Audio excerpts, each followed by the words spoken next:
La communauté de communes Ambert-Livradois-Forez aura l'honneur d'accueillir le peloton féminin du Tour de France le jeudi 31 juillet 2025. Pour le final, une épreuve entièrement puy-de-dômoise. Lors de la 6e étape, les cyclistes devront traverser 2 cols et sillonner à travers un territoire riche. Vous savez sûrement que l'étape se conclura dans la ville d'Ambert. Mais les fans du Tour de France les plus observateurs auront sûrement remarqué que les cyclistes passeront par 7 communes du Livradois-Forez. Alors aujourd'hui, nous allons découvrir toutes les communes qui seront traversées par le Tour de France Femmes et donner à nos téléspectateurs quelques idées de ce qu'il y a à découvrir là-bas. Entre découvertes de paysages inspirants, d'édifices historiques, de producteurs et de spots culturels et sportifs, suivez-nous le long des routes du Forez.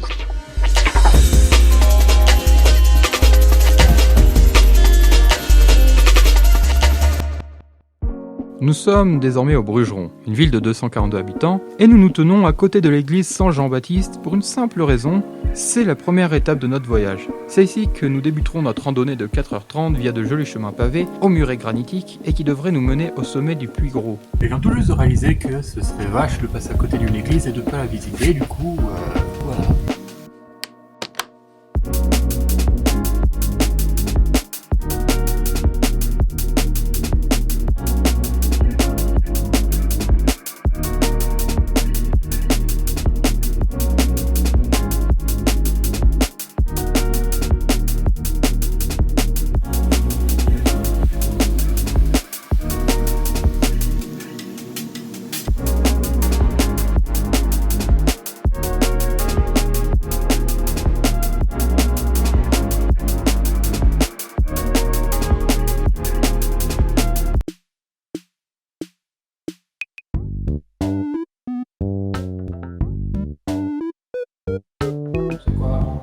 Je suis même pas chrétien, j'aime juste voir des choses brûler. Tandis que j'entame la randonnée, je vous propose d'en apprendre plus sur l'histoire de cet édifice. L'église a été construite en 1856 et 1859, sur l'emplacement de l'édifice romain d'origine.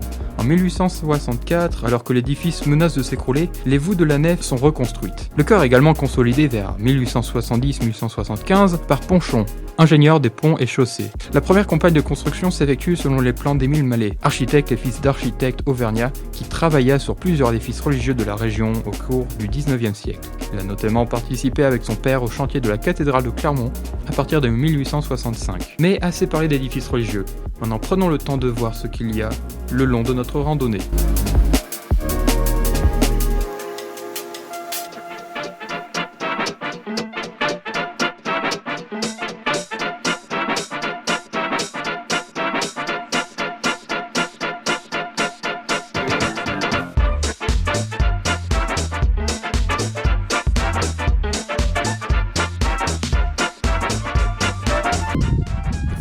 Je marche, mais maintenant ça descend. Et heureusement que il restait un petit peu de neige sur le chemin, histoire de me rafraîchir. Oui, je me suis mis de la neige sur le visage, c'est sale, faut pas. Et le fait est que si vous allez en Auvergne, la météo est sympa. Il fait bien chaud en été, et c'est un des rares endroits où il neige encore sur... Oula non, j'allais dire une bêtise. C'est vrai. On pourrait penser que le réchauffement climatique, tout ça, c'est encore un problème.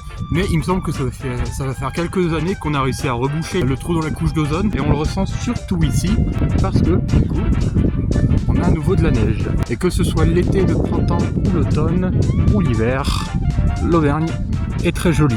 Et vu que c'est une terre volcanique, on peut y trouver certains petits trucs. Par exemple, je sais pas si on voit l'éclat, mais ça, c'est pas n'importe quel caillou, c'est du quartz. Si on est chanceux, on peut aussi trouver de l'améthyste.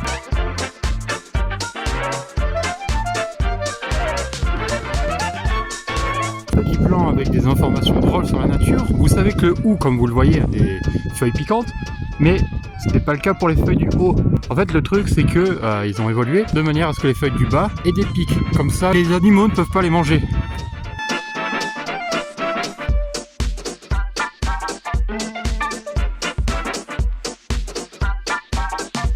Oh, alors, petite pause parce que j'ai trouvé des champignons.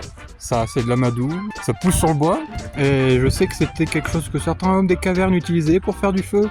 Enfin, j'avais vu ça quand j'étais petit.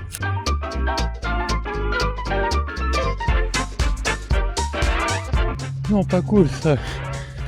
J'ai fait tomber mon plan quelque part. Ah, ce truc blanc par terre, c'est peut-être ça.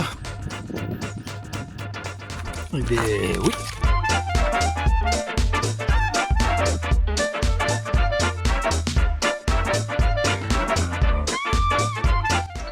Voilà, ça disait que sur le chemin il y aurait des petits murets comme ça. En voici.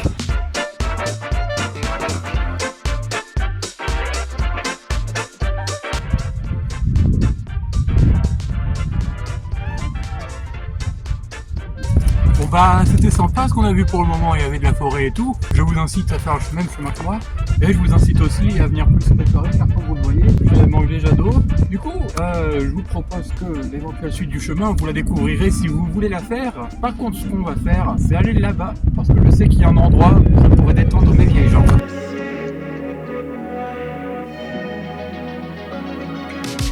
Quelle aubaine! Un camping. Enfin non, c'était pas vraiment une aubaine, c'est un endroit que j'ai planifié de voir. Donc je me grouille d'y aller parce que le vent contre moi et le vent se lève.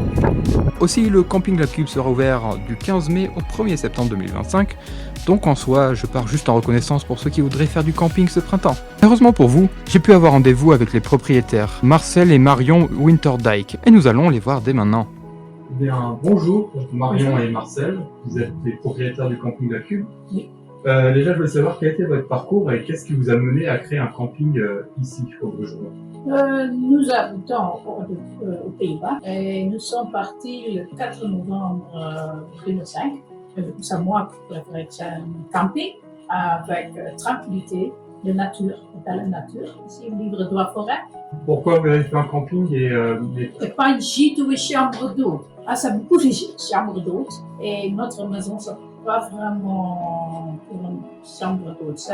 Et le contact avec les gens, c'est très important. je voulais savoir quel est le genre de touriste que vous voyez. Une personne du coin, est-ce qu'il y a un profil type de touristes qui viennent ici? Souvent, qui cherchent la tranquillité, mais beaucoup de randonneurs, de cyclistes, le VTT, et ça entre 20 ans et aussi 80 ans.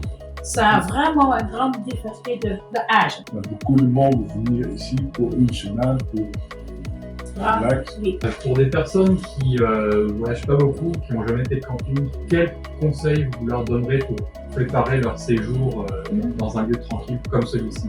Venir avec des aliments et installer le bon app pour Application. Pour quelles raisons il faudrait venir camper ici plutôt qu'ailleurs? Vraiment la nature, c'est pas vraiment carré, tout est carré, non, c'est partout, beaucoup des arbres. Ah, on sent libre. Différentes natures. Là, tout le truc, là, la montagne, la rivière, le fleuve, Oui. tu as presque tout dans l'environnement. Et, Le col de Bial, la Amber avec le marché. dernière question, vous avez dit que vous aimez bien le contact, vous aimez bien voir les gens. Est-ce qu'il y a un souvenir, quelque chose qui s'est passé, qui vous a plu et c'est quelque chose dont vous vous souviendrez toute votre vie? 2. C'est un mariage. C'est le voisin en bas, qui le fils qui est marié là, entre c'est indonésien et français. Et c'est international, Allemagne, indonésien, français, anglais. Et en 2024, en août, c'est un mariage direction Col-de-Bial, c'est environ 2 km. Et le campeur a environ 55 personnes qui ont dormi sur le camping. Ça, 2 fois un mariage. La première fois c'était un mariage sur place et la fois c'était les Exact. invités du mariage qui sont venus Oui. sur place. Ok, merci pour cette interview. Après avoir découvert le paysage enchanteur du Puy-Gros et avoir parlé avec le couple néerlandais, je remonte en selle pour découvrir la prochaine commune. Alors, il est temps de reprendre la route.